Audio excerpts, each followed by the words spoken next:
नमो अरहन्ताणम् नमो सिद्धाणम् नमो आयर्याणम् नमो अजायाणम् नमो लोये सबसापूर्णम्।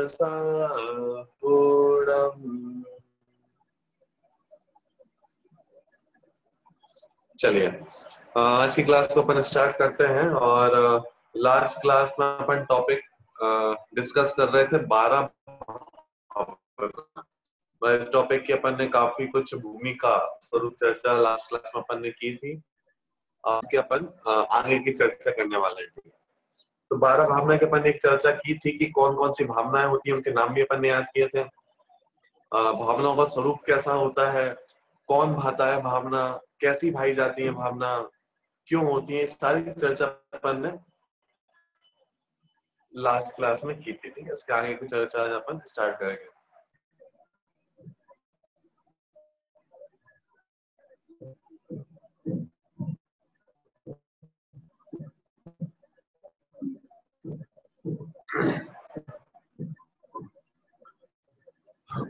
देखो आप सभी की स्क्रीन पर 12 भावनाएं दिख रही होंगी। लास्ट क्लास में अपन ने अनित्य भावना की चर्चा की थी। अनित्य भावना की अपन ने चर्चा की थी कि जो भावनाएं होती हैं कौन भाता है और कैसे भाना चाहिए। ठीक है, अब कौन भाता है कि भैया जिसका लक्ष्य मोक्ष है, जिस मोक्ष की प्राप्ति करनी है, जिसने अपना लक्ष्य फाइनल कर लिया है, उसको ऐसी भावनाएं आए बिना रहती नहीं है। क्लियर, उसे ऐसी भावना आएंगी ही। ठीक है, पहली बात तो ये हुई। अब दूसरी बात ये है, ये जो 12 भावनाएं हैं ये सिर्फ नास्ती नास्ती रूप नहीं है। मतलब ये नहीं कि भैया वस्तु अनित्य है, वस्तु अशरण है, संसार दुख रूप है, संसार में कोई अपना नहीं है, ऐसा खोखला ज्ञान यहाँ पे नहीं दिया गया है। मतलब बिना आधार के ज्ञान नहीं दिया जा रहा है। बिना आधार के वितराग तो उत्पन्न नहीं होती है, वैराग उत्पन्न नहीं होता है। तो कैसे वैराग्य होगा कि सच्चा ज्ञान कराया जाएगा तो वैराग्य उत्पन्न होगा। मतलब गलत ज्ञान को तोड़ने के लिए सच्चा ज्ञान कराया जाएगा और उसके बाद वैराग्य उत्पन्न होगा। तो यहाँ पे जितना भी वैराग्य उत्पन्न कराया जा रहा है, जैसे अनित्य भावना के माध्यम से वैराग्य उत्पन्न कराया, अनित्य भावना से हमें वैराग हो रहा है, तो सिर्फ ऐसे नहीं हो रहा है कि सब वस्तु अनित्य है, ये जड़ मकान शरीर सब छूट जाने वाला, तो सब अनित्य है छोड़ दो। तो इससे व्यक्ति दुखी हो जाएगा, उसे लगेगा कि मेरा सब कुछ जा रहा है।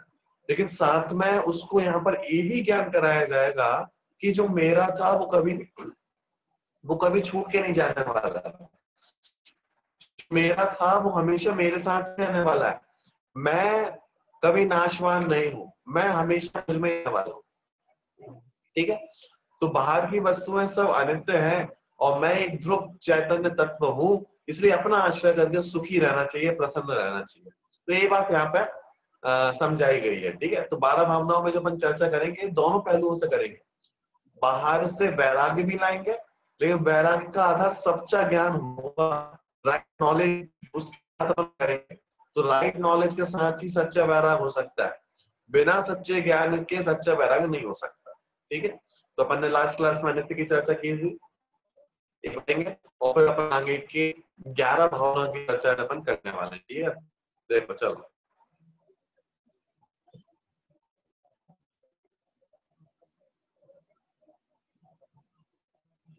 पहला नित्य भावना को पढ़ेंगे। ठीक है, द्रव्य रूप करि सर्व थिर, पर जय थिर है कौन, द्रव्य दृष्टिया पालको, पर जय नय करि कौन।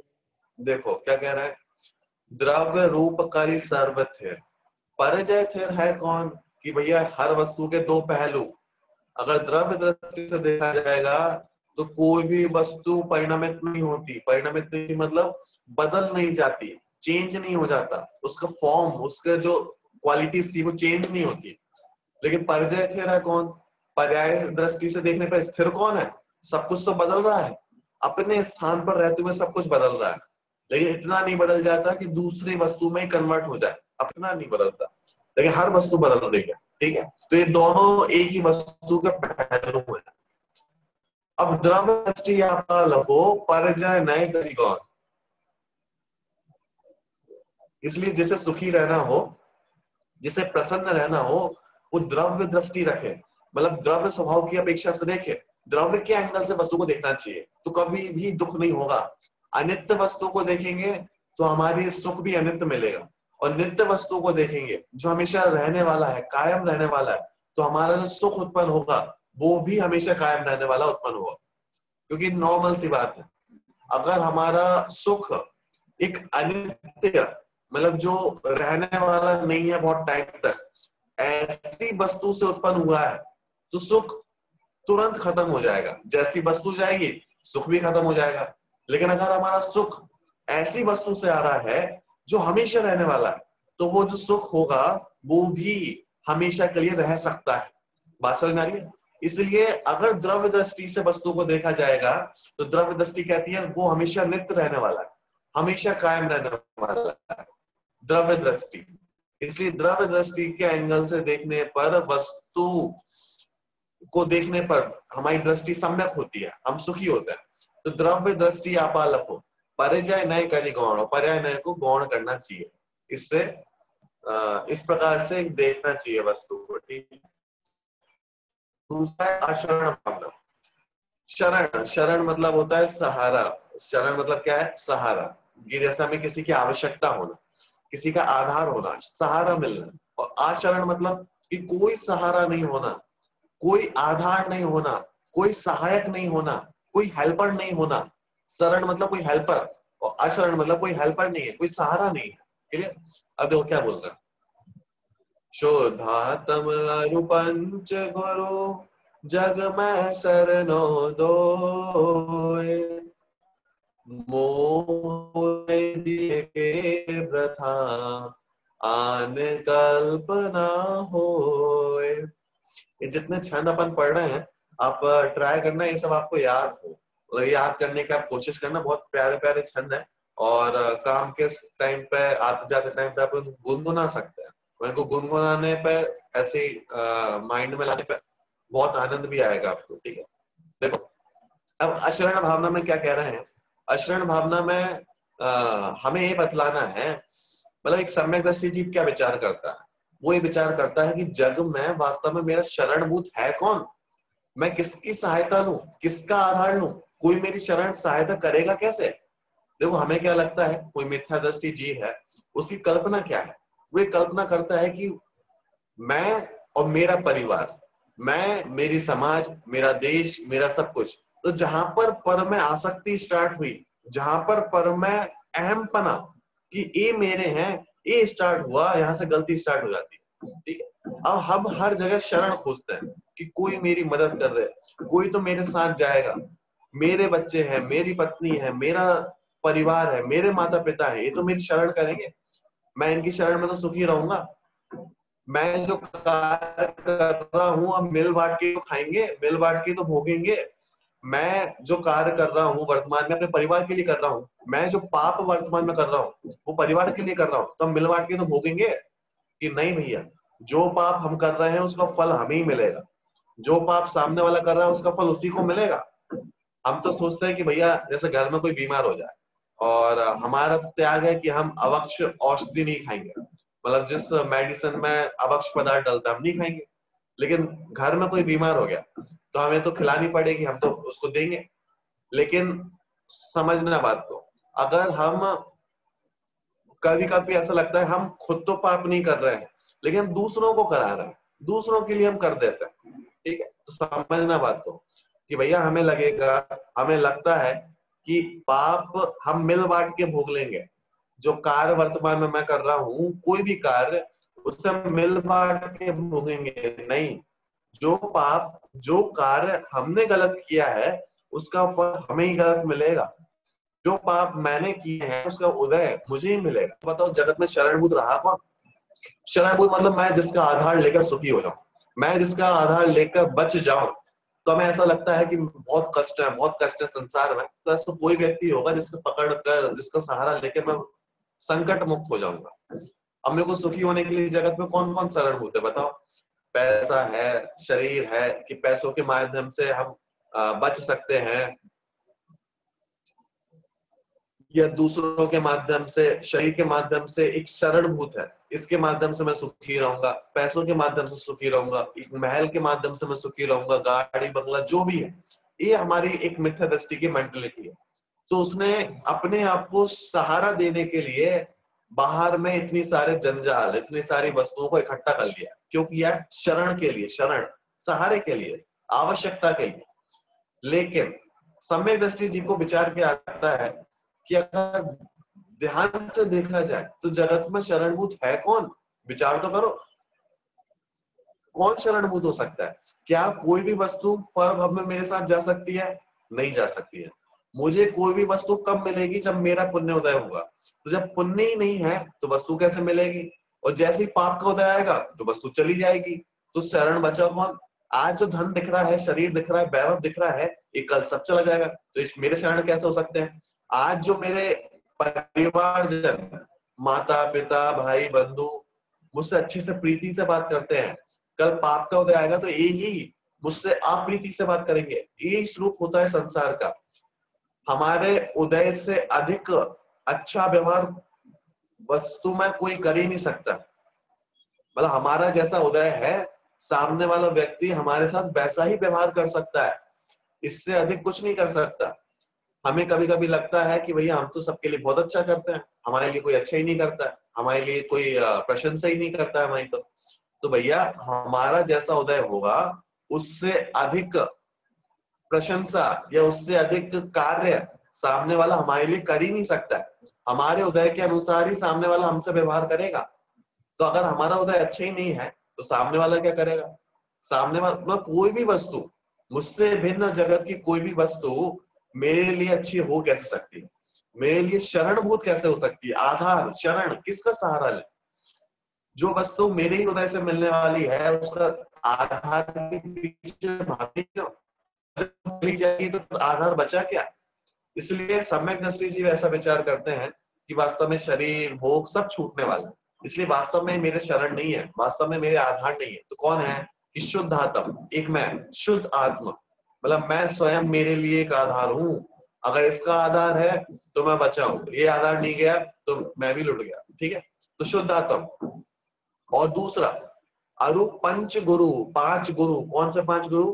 पंच परमेष्टि। मतलब अंदर की ओर देखूंगा तो मेरा शुद्धात्म, और बाहर की ओर देखूं तो सिर्फ और सिर्फ पंच परमेष्टि, जिसके माध्यम से मैं अपने में लीन हो सकता हूँ। तो शुद्धात्म अंदर में, और बाहर में देखूं तो सिर्फ पंच परमेष्टि ही जग में शरण है और कोई नहीं है। जग में शरणों दो है, जगत में शरण सिर्फ दो ही है। कौन सी? शुद्धात्म और पंच गुरु। इन दो के अलावा कोई शरण नहीं है। लेकिन मिथ्या दृष्टि जीव क्या करता है? मोह उदय जिए के व्रथा, मतलब मोह, मोहिनीय कर्म, मतलब मिथ्यात्व, मिथ्यात्व के उदय से जिए, जिए मतलब जीव, मोह उदय जिए के व्रथा, आन कल्पना होए, आन मतलब अन्य कल्पना होती रहती है। मतलब मोह के उदय से जीव की व्रथा में, फालतू में, बेकार में, बिना कुछ विवेक विचार के फालतू में दूसरी वस्तुओं को अपना सहायक मानने लगता है, उनमें शरण खोजने लगता है। ये इसकी दुर्गति है, मतलब बेकार का वर्णन है यहाँ पे। मोह उदय जिए के व्रथा आन कल्पना हुए, मतलब मोह के उदय से जीव की व्रथा में, फालतू में, बेकार में, आन कल्पना हुए, अन्य वस्तुओं में शरण खोजने लगता है, अन्य कल्पना करने लगता है, अपनी मेंटेलिटी बनाने लगता है। कैसी मेंटेलिटी? कि यहाँ पे शरण है, यहाँ पे शरण है, यहाँ पे खोजनी चाहिए, ऐसी मेंटेलिटी। लेकिन जो सम्यक दृष्टि है वो क्या करते हैं? शुद्धात्म और पंचगुरु, जग में शरण हो। इनके अलावा शरणभूत बचा कौन? कौन है इनके अलावा शरणभूत? ठीक। तो ये अशरण भावना ऐसा विचार करता है कि जगत में जब शरणभूत कोई नहीं है तो मैं अपना व्यर्थ में उपयोग बाहर में लगाऊं क्यों? उनमें सुख बुद्धि करूं क्यों? क्योंकि जिससे मेरे को बाहर में जब कोई मेरा शरण ही नहीं है, बाहर में कोई वस्तु नित्य ही नहीं है, तो मैं अपना उपयोग, मैं अपने परिणाम बाहर में लगाऊंगा तो सिर्फ दुख मिलेगा।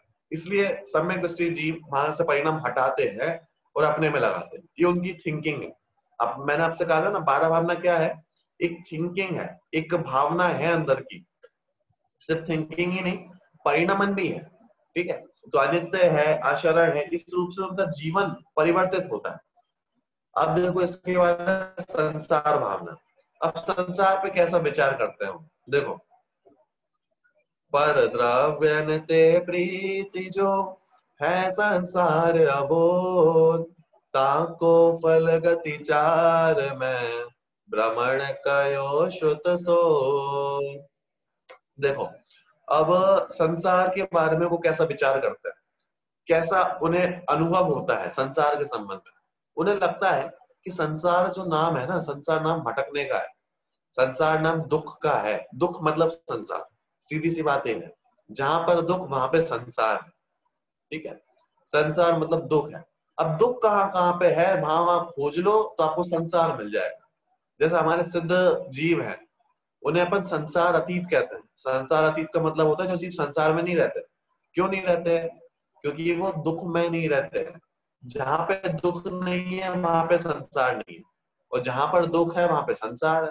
द्रव्यंत प्रीति जो, पर द्रव्यों से जो प्रीति के परिणाम है, प्रीति मतलब आसक्ति, लगाव, अहम बुद्धि, इसके जो परिणाम है, पर द्रव्यंत प्रीति जो है संसार अबोध, वो ही संसार है। और वहां पे ज्ञान नहीं है, अबोध, अबोध है। ऐसा संसार में ज्ञान नहीं पाया जाता। ऐसे संसार में अपनी श्रद्धा विपरीत रहती है।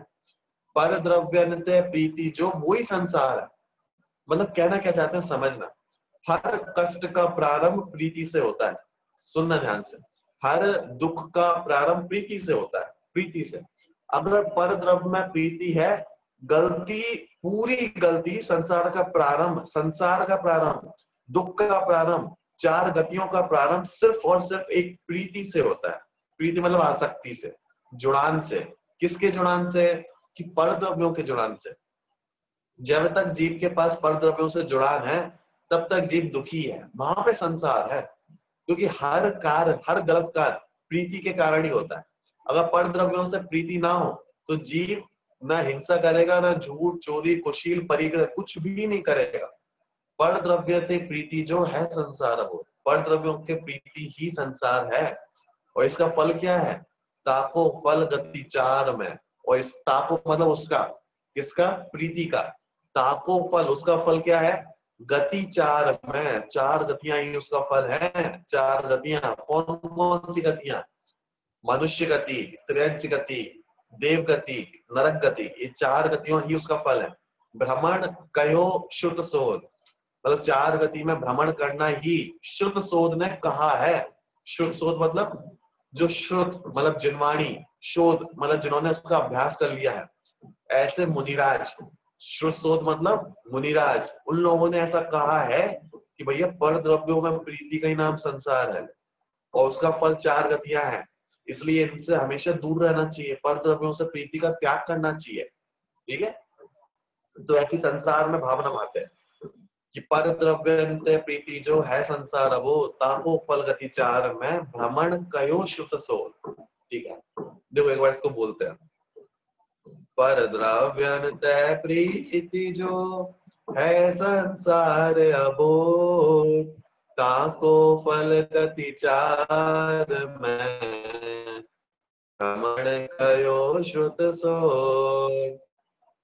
देखो, तो इस प्रकार से संसार जो नाम है वो दुख का नाम है, और इसकी प्रारंभ, इसका सेंटर, इसका इनिशियल पॉइंट है प्रीति। पर द्रव्यों में जब प्रीति होती है वहां से दुख का प्रारंभ होता है। इसका फल चार गतियां हैं, और ऐसा हमारे जिनवाणी के अभ्यासियों ने कहा है, इसलिए इनसे दूर रहना चाहिए। ठीक है, अब देखो आपको कोई भी शब्द अगर समझ में ना आए ना तो आप पूछ लेना। मतलब मेरे को तो ऐसा लग रहा है कि क्लियर होता जा रहा है, लेकिन बहुत सारे शब्द ऐसे हो सकते हैं डिफिकल्ट हो, तो अगर कोई समझ में ना आए तो आप बीच बीच में पूछते जाना। चलो, फिर आता है एकत्व भावना। एकत्व भावना का मतलब है एक पना। ठीक है, एक पना, एक महान बुद्धि स्थापित करना, ये ही मैं हूं, ऐसा एक पना, एकत्व। ठीक है, अब मिथ्या दृष्टि की गलती क्या होती है और सम्यक दृष्टि की गलती क्या होती है? हमने एकत्व कहाँ पे स्थापित किया है, हम कहाँ पे अपने आप को मानते हैं, और सम्यक दृष्टि अपना एकत्व कहाँ पे रखते हैं देखना। ठीक है, एकत्व मतलब होता है एक पना। अहम बुद्धि, मेरा पना, मैं पना कहाँ है, मैं कहाँ पर हूं, ठीक है, एकत्व। परमारथ तय आत्मा एक रूप ही जोए, कर्म निमित्त विकल्प गने, तिन नासे शिव होए। देखो, परमार्थ है आत्मा, परमार्थ दृष्टि से देखा जाए, परमार्थ है परम पदार्थ, तो परमार्थ ते आत्मा एक रूप ही जो है, आत्मा ही एक रूप है। मैं कहता हूं अनादि काल से, देखना सुनना बात को, अनादि काल से हम कर्मों के साथ रह रहे हैं, हम शरीर के साथ रह रहे हैं, हम परिवार के साथ रह रहे हैं, लेकिन कोई भी आज तक, अनादि काल से लेकर आज तक, कर्म और आत्मा एक रूप नहीं हुए। जैसे मैं कहूं, अगर तेल में और पानी को एक साथ मिला के रख दिया जाए, किसको, तेल को और पानी को, तो क्या कितने टाइम बाद वो एक हो जाएंगे? या तो तेल पूरा पानी बन जाएगा या पानी पूरा तेल बन जाएगा। 1 साल, 2 साल, 1000 साल, कितना टाइम रखना चाहिए कि तेल और पानी एक रूप हो जाए? तो आप कहेंगे ऐसा कभी नहीं हो सकता, तेल तेल ही रहेगा और पानी पानी ही रहेगा, ऐसा स्वरूप है उसका, ठीक है। ऑयल ऑयल और पानी, वाटर, दोनों अलग अलग रहेंगे। ऐसे ही आत्मा और कर्म भले ही अनादिकाल से एक रूप रह रहे हैं, लेकिन फिर भी एक नहीं हुए हैं, दोनों अभी भी अलग अलग हैं, अभी भी इतने टाइम साथ साथ में रहने पर भी सब अलग अलग है।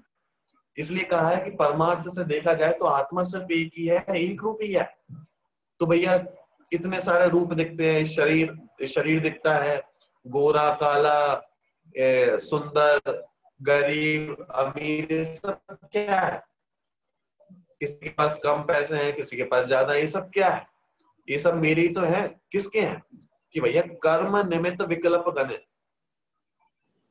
कर्म के निमित्त से नाना प्रकार के विकल्प, विकल्प मतलब ये अवस्थाएं, तो कर्म के निमित्त से उसके उदय में बहुत सारी अवस्थाएं मिलती हैं, बहुत सारी अवस्थाएं, तो उसके कारण हमें ऐसा लगता है कि बहुत, एक जीव, ये भी मैं हूं, इस शरीर में हूं, एक कर्म वाला मैं हूं, कर्म के उदय वाला मैं हूं, मेरे पास जो वस्तु है वो मैं हूं। लेकिन देखा जाए तो ये है क्या? ये कर्म का उदय है, ये पुद्गल है, ये मैं नहीं हूं। एकत्व कहाँ पे है? कि परमारथ आत्मा, मतलब समय दृष्टि क्या सोचता है कि मैं कहाँ पे हूँ, कौन हूं मैं? कि परमारथ आत्मा एक रूप ही जो है, परमार्थ से देखा जाए तो मैं एक आत्मा ही हूँ, एक रूप ही हूँ। और कर्म निमित्त विकल्प गणे, कर्मों के निमित्त से नाना प्रकार की अवस्थाएं होती हैं, विकल्प बनते हैं, ये शरीर, ये धन पैसा, ये सब। तो वास्तव में देखा जाए कर्म के निमित्त से हो रहा है, मेरी चीज नहीं है, मेरे निमित्त से नहीं हो रहा है। इसका मतलब ये भिन्न है मुझसे, शरीर भिन्न है, कर्म भिन्न है, वस्तुएं भिन्न है। तिन नाश है शिव होए, और इसका नाश करने पर मोक्ष मिल जाता है। शिव मतलब होता है मोक्ष। तिन नाश है, तिन मतलब उनको नाश करने पर, कर्मों को नाश करने पर, तिन नाश है होए, मतलब मुक्ति, मोक्ष की प्राप्ति हो जाती है। क्लियर? तो परमार्थ आत्मा एक रूप ही जो है, परमार्थ से देखा जाए तो आत्मा एक ही है, उसमें कोई मिलावट नहीं है, मतलब उसमें कोई मिक्सअप नहीं है, ठीक है। कर्म निमित्त विकल्प गण है, लेकिन जितनी व्यवस्थाएं हो रही हैं वो कर्मों के निमित्त से हो रही है, इसका मतलब मेरी चीज नहीं है। तिन नाश हुए, और इनका नाश करने पर मैं अकेला ही मोक्ष में जाऊंगा, मैं अकेला ही जाऊंगा, कर्मों को लेके नहीं जाऊंगा। तिन नाशे सिर्फ हुए। क्लियर? तो अन्यत भावना, अन्यत भावना है पना, भिन्न पना। अब अन्यत्व देखो, एकत्व और अन्यत्व, इन दोनों भावनाओं से विचार करना चाहिए वस्तु का, एकत्व और अन्यत्व। अब अन्यत्व भावना क्या कहती है? कि भिन्नपना। अब मिथ्या दृष्टि भिन्नपना किससे मानता है? मिथ्या दृष्टि अपने पड़ोसी से भिन्नपना मानता है, अपने नेवर से भिन्नपना मानता है, अपने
चलो अन्यत्व भावना, ठीक है। अन्यत्व भावना मतलब भिन्नपना, ठीक है। अब देखो, अपने अपने, देखो पढ़ते हैं इसको, ठीक है।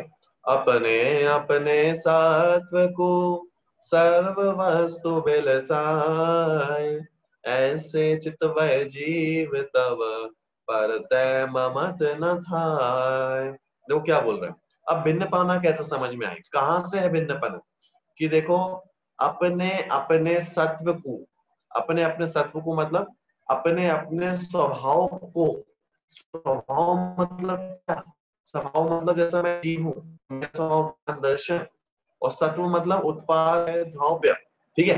मतलब मेरा जो एक यूनिक स्वभाव है, यूनिक आइडेंटिटी है, वो मेरी है सिर्फ, और किसी की नहीं है। मेरे जैसा पदार्थ, मेरा ज्ञान, मेरा दर्शन किसी दूसरे में नहीं पाया जाता। मेरा ज्ञान आपके में नहीं पाया जाएगा, आपका ज्ञान मेरे में नहीं पाया जाएगा। इसका मतलब पूरी दुनिया का यूनिक आइडेंटिटी है मेरे पास। तो अपने अपने सत्व को सर्व वस्तु बिलसा है, दुनिया की सर्व वस्तु, हर वस्तु बिलसा है। बिलसा है मतलब वैभव है उसका, वैभव, बिलसा है मतलब वैभव। जैसे अमीर लोगों का एक वैभव होता है, वैभव मतलब अच्छे कपड़े हैं, अच्छा मकान है, रहन सहन है, तो अपन कहते हैं रिचनेस है उसकी, रिचनेस। तो ऐसे ही हर वस्तु की एक रिचनेस होती है, उसका एक वैभव होता है, वैभव, ठीक है। तो अपने अपने सत्व को सर्व वस्तु बिलसा है, इसका मतलब ये है दुनिया की कोई भी वस्तु हो, छोटी सी छोटी, बड़ी से बड़ी, वो अपने वैभव से शोभायमान है, अपनी वैभव से सुंदर है, अपनी रिचनेस से भरी हुई है लबालब, उसे दूसरे की आवश्यकता नहीं है। जैसे हीरा है, हीरा, डायमंड है, अब डायमंड को किसी दूसरी वस्तु की आवश्यकता नहीं है सुंदर दिखने के लिए, उसे सुंदर, उसे आकर्षक दिखने के लिए किसी दूसरे की आवश्यकता नहीं पड़ती कि मैं भी थोड़ा सोने से ओढ़ लूं, उसकी चादर ओढ़ लूं, नहीं, वो अपने आप में सुंदर दिखता है, ठीक है। ऐसे ही दुनिया की हर वस्तु अपने आप में सुंदर है, क्योंकि उसके पास अनंत गुण है, अनंत क्वालिटीज है, इनफिनाइट क्वालिटीज है, ठीक है। तो ऐसी थिंकिंग सम्यक दृष्टियों की होती है। वो कहती है, वो सोचता है कि मेरे पास मेरा सब कुछ है, मेरे पास ऐसी पावर है जिससे मैं पूरे 3 लोक को जान सकता हूँ, पूरे 3 लोक को देख सकता हूँ, अनंत सुख का भोग कर सकता हूँ। ऐसी यूनिक क्वालिटीज मेरे पास है, मतलब मैं कितना वैभवशाली हूँ। जब उसे ऐसा लगता है, तब वो बाहर में अपने आप को भिन्न देखने लगता है। अरे शरीर में क्या दम है, ये थोड़ा सा गोरा है, कल चला जाएगा, लेकिन मेरे पास जो क्वालिटीज है वो कभी नहीं जाएंगी। अपने अपने सत्व को सर्व वस्तु बिलसा है, अपनी यूनिक आइडेंटिटीज को, क्वालिटीज को, उससे वैभव को, हर वस्तु शोभायमान है, लबालब है। ऐसे चित्त जैसा चिंतवन होता है, ऐसे चित्त के धारी जो जीव है, मतलब ऐसा विचार जिनको होता है, वो जीव परतय ममत न थाय, पर से ममत बुद्धि नहीं करते, पर से आकर्षण की बुद्धि नहीं करते हैं, उनमें अट्रैक्शन नहीं होता है पर में उन्हें, क्योंकि उन्हें पता है इनके पास क्या है, इनके पास मेरा कुछ भी नहीं है, मेरे पास मेरा सब कुछ है, मेरा वैभव है, वैभव, इसको वैभव का है, सत्व, अपनी क्वालिटीज को अपना वैभव का है, मेरे सुख को मेरा वैभव का है, और इन्फिनाइट क्वालिटीज सब कुछ है। तो ऐसा जब चिंतन होता है, वह पर से अपने आप ममत बुद्धि टूट जाती है। पर में बचा क्या, पर में करेंगे क्या रख के, है इस शरीर गोरा है, काला है, पीला है, नीला है, जो भी है, कल तो जाने वाला है, कल चला जाएगा, उसके बाद चला जाएगा, कितने दिन के साथ हमारे साथ देने वाला है, और उसके बाद क्या, चला जाएगा। लेकिन मेरी जो इन्फिनाइट क्वालिटीज हैं, इन्फिनाइट एट्रीब्यूट्स हैं, जो भी हैं, वो मेरे वैभव है, कभी छोड़ के नहीं जाएंगे, और इनसे मैं शोभायमान हूँ, सुंदर दिखता हूँ। सुंदरता है मेरी सुंदरता, हर वस्तु की सुंदरता उसके क्वालिटीज है। तो ऐसा जब चिंतन होता है, तो पर में अपने आप ममत बुद्धि चली जाती है, एक अज्ञात भावना कहती है। तो फिर आती है असुचि भावना। असुचि, देखो सुचि मतलब होता है स्वच्छ, साफ, सुंदर। असुचि मतलब कुछ भी सुंदर नहीं है। अब ये भी आप सोचोगे कैसी भावनाएं हैं सारी की सारी। सुचि मतलब सुंदर, साफ सुथरा, ठीक है। असुचि मतलब जो देखने योग्य नहीं है, जिसे हम देख नहीं सकते। जैसे मैं कहूँ कि अपने शरीर में से इतना मल निकलता है, गंदगी निकलती है, तो हमें देखने का मन नहीं करता, हम देखते नहीं है। ऐसे ही यहाँ पे कहा जा रहा है कि देखो, दो चीजें मैं आपके सामने रखूं, एक हीरा, जगमगाता हुआ डायमंड, ठीक है, एक आपके सामने एक डायमंड रखता हूँ, और एक मैं आपके सामने एक बहुत तुच्छ सी वस्तु रखता हूँ, गंदगी, जो हमारे घर में धूल निकलती है, हम जब पोंछा लगाते हैं, झाड़ू लगाते हैं, साफ करते हैं, तो धूल निकलती है, डस्ट निकलती है। तो एक मैं आपके सामने रखता हूँ डायमंड, एक रखता हूँ डस्ट। तो हमारी दृष्टि कहाँ पर जाएगी, हम किसको ग्रहण करना चाहेंगे? ये नॉर्मल सी बात है, हम डायमंड को ग्रहण करना चाहेंगे। अब यही यहाँ पे कहा जा रहा है, मतलब दूसरी चीज हमें बहुत बेकार दिखने लगती है, बिल्कुल बेकार दिखने लगती है।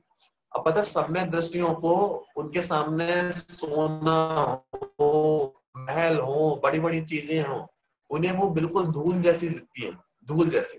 जैसे हम धूल को रखते नहीं ना, छोड़ देते हैं, वैसे उन्हें वो भी चीज अच्छी नहीं लगती। क्यों नहीं लगती? अब कल्पना करो कैसे हो सकता है।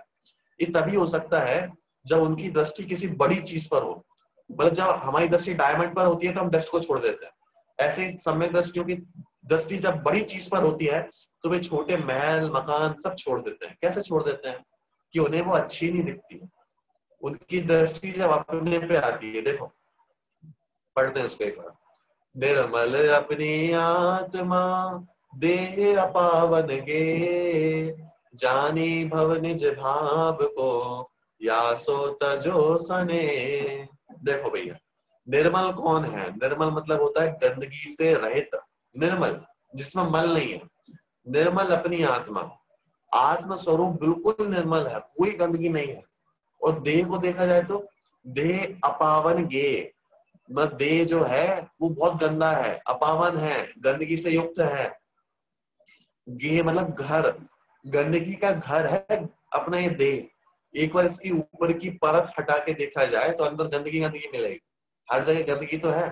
एक बार स्केलेटन और जो भी इनसाइड स्ट्रक्चर होता है उसको देखा जाए तो आपको पता चलेगा, पूरे में देखने का मन ना करे।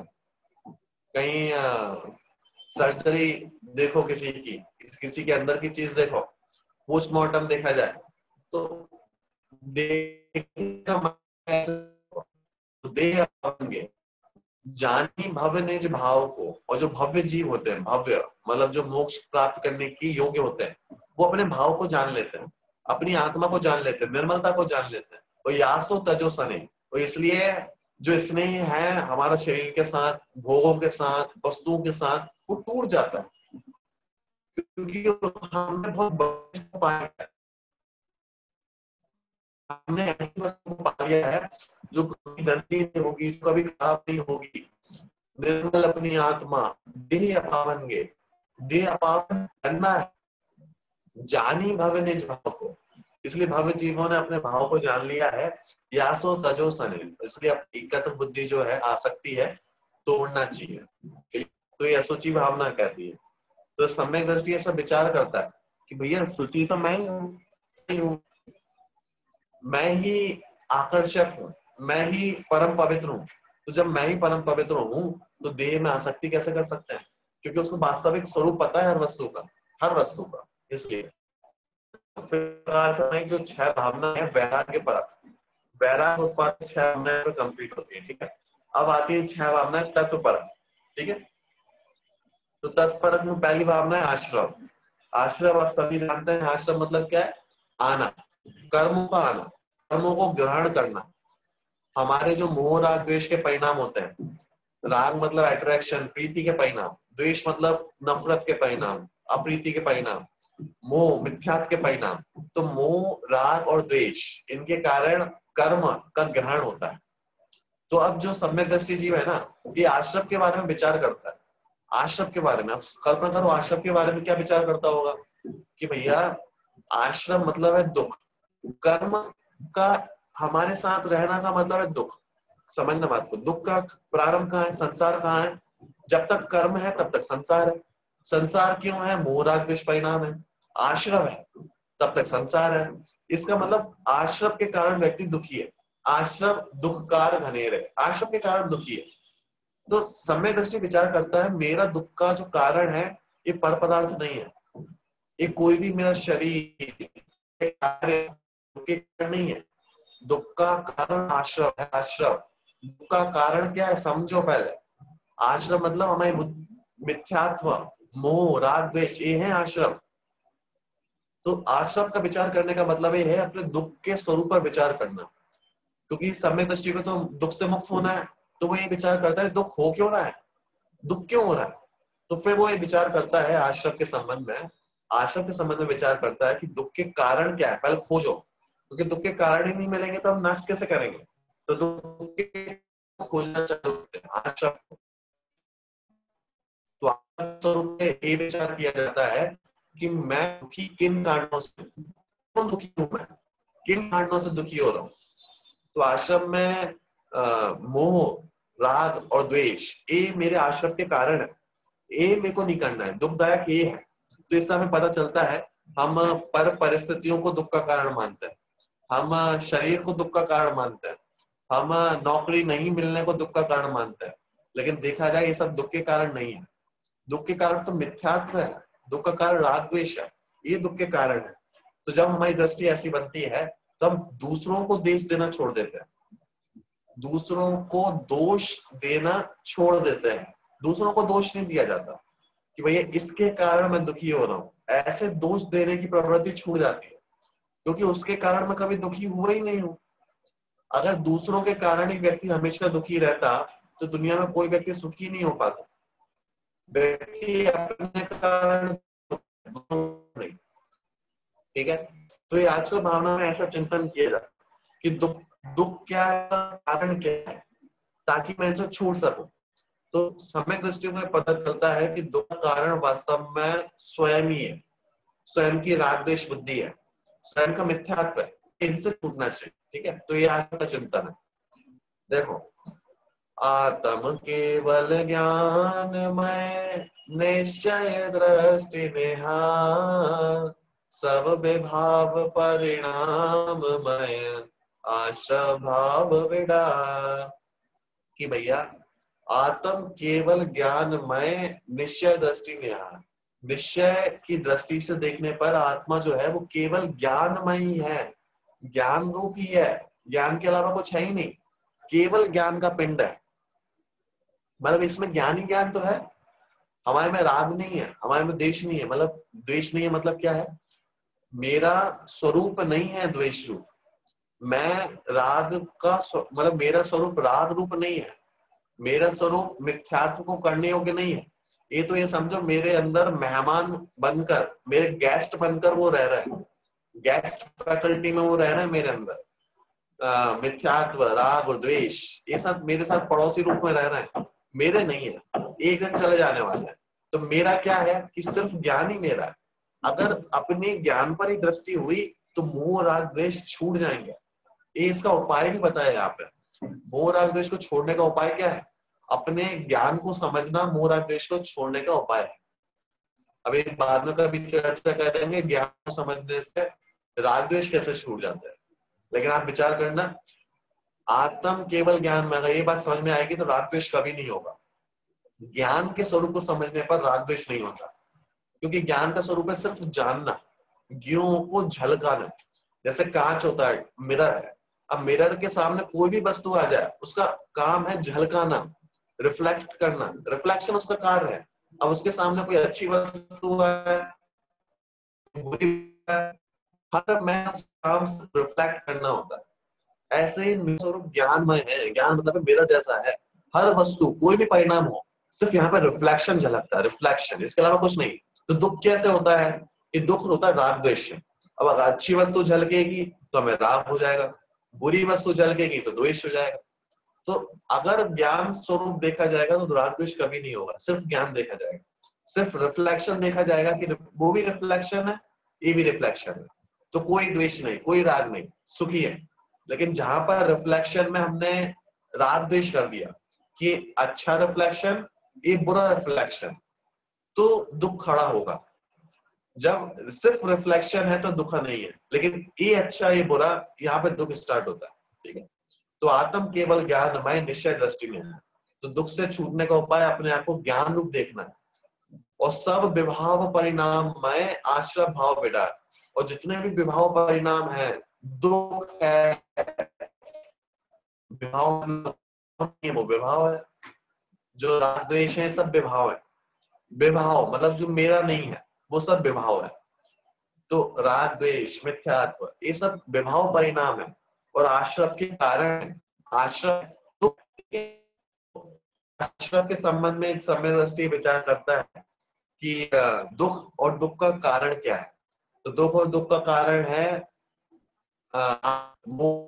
दुख के कारण तो छोड़ने से कि आत्म केवल ज्ञान में निश्चय दृष्टि में आना। ऐसा देखने पर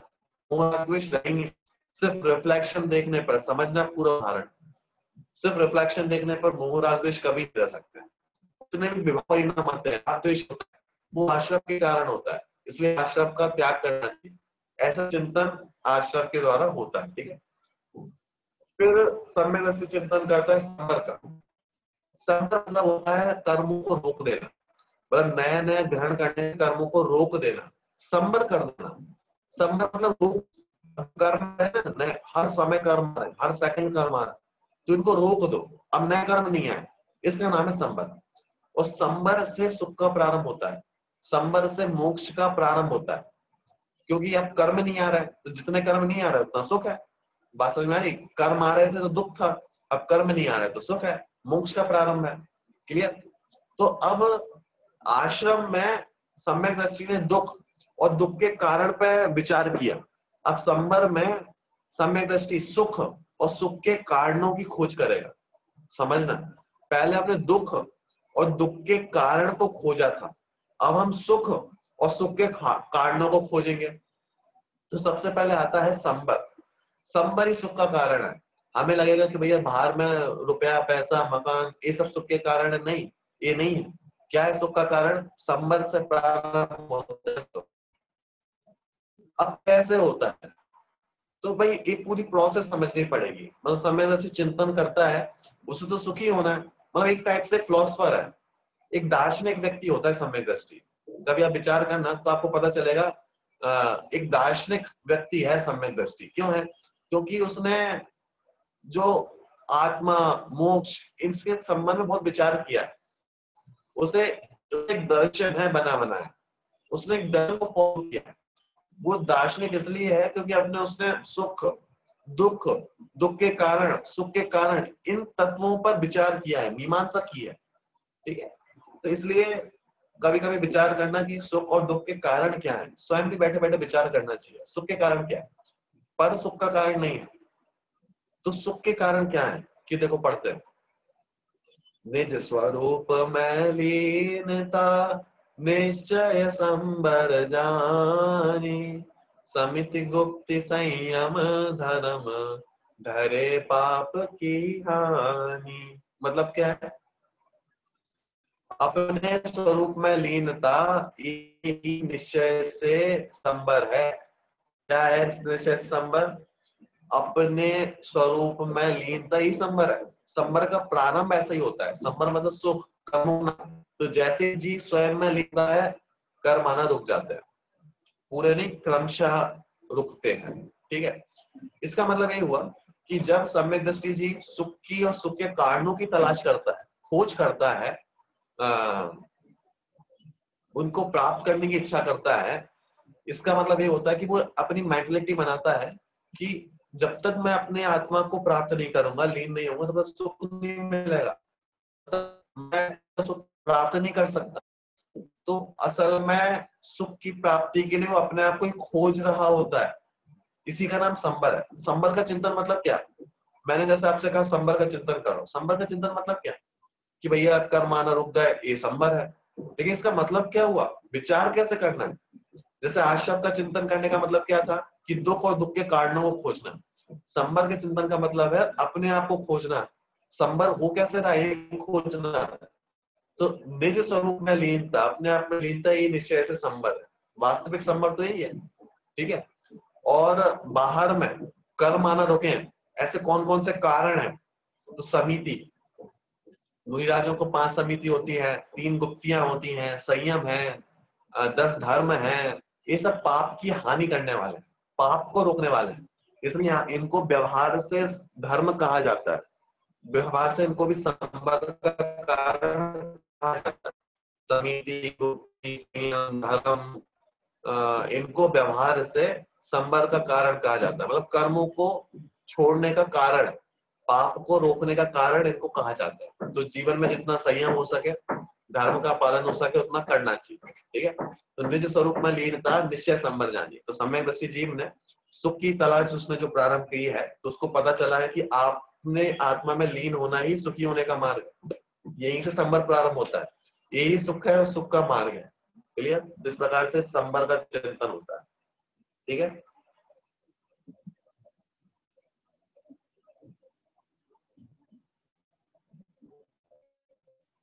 उसके बाद कि भैया हम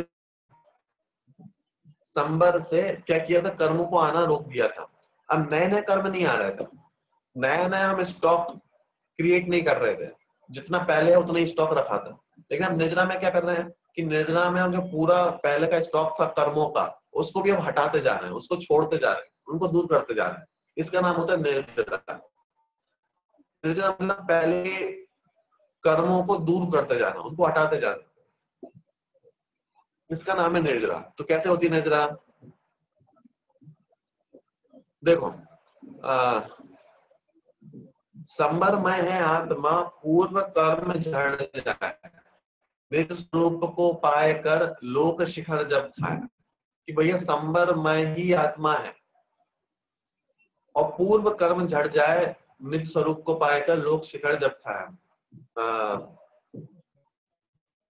अपन एक काम करते हैं, ये 4 भावना अपनी बची हैं, नेक्स्ट क्लास में पूरा करते हैं।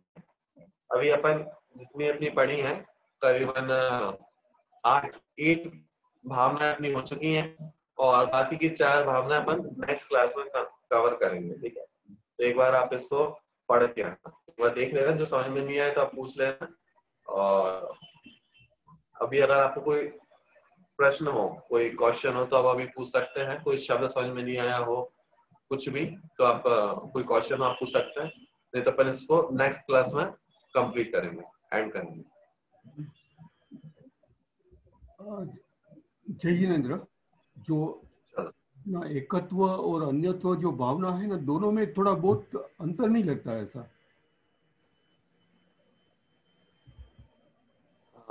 आवाज क्लियर नहीं आ रही है आपको?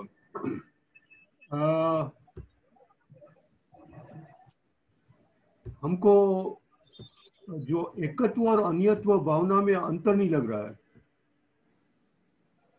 एकत्व मतलब होता है एक पना, और अन्यत्व मतलब होता है भिन्न पना। एक पन्ना और भिन्न पना, कि जैसे एक पेन है, ठीक है, अब पेन का एकत्व क्या है कि वो पेन रूप ही है, सिर्फ पेन है, इसको कहते हैं एकत्व, सिर्फ एक पना। अन्यत्व मतलब भिन्न पना, कि पेन से भिन्न क्या क्या है, कि मैं पेन से भिन्न हूँ, आप पेन से भिन्न है, सब पेन से भिन्न है। तो एकत्व पाने में मैं सब अपने आप को देखता हूँ, मैं अपने आप की खोज करता हूँ, मैं क्या हूँ, मैं कौन हूँ, मेरा मैं अपना अहम कहाँ पे स्थापित करूं, इसे कहते हैं एकत्व। और अन्यत्व में हम ये देखते हैं कि मुझसे भिन्न क्या क्या है, मैं क्या नहीं हूं, ये देखा जाता है अन्यत्व में, और मैं क्या हूं ये देखा जाता है एकत्व में। एकत्व में हम अपने आप को देखते हैं, अन्यत्व में हम क्या नहीं है इसको देखते हैं। ठीक है, तो ये 2 अलग अलग चीजें होती है। ओके, ठीक है। और चलो, और ये जो सब भावना है वो आप बहुत टाइम यूज करते हैं क्या? सम्यक दृष्टि का सोच होना चाहिए, लेकिन अपनी भी सोच जो है वो यहाँ पहुंच सकती है क्या रियली? नहीं, इसलिए कहा जाता है कि 12 भावनाओं का चिंतन तो डेली करना चाहिए। मतलब ये जो 12 भावना है, कहा जाता है 12 भावनाओं का चिंतन डेली करना चाहिए। मतलब मैंने आपको लास्ट क्लास में मैंने आपसे कहा था कि अगर ऐसी भावनाएं होती हो तो अच्छा है, और नहीं होती हो तो जबरदस्ती भाना चाहिए, जबरदस्ती लाना चाहिए, ताकि एक दिन ऐसी अपने आप होने लगे। इसलिए ऐसी भावनाएं तो हमें बुद्धिपूर्वक करना ही चाहिए। अब जैसे देखो, किसी विद्यार्थी है, कोई बच्चा है, उसे एग्जाम देना है, तो उसके लिए 2 चीजें हैं। उसे अपने मन से लगे कि मेरे को पढ़ाई करनी है तो सबसे अच्छी बात है, तो अपने मन से नहीं लगे तो भैया जबरदस्ती पीछे से करवाना चाहिए।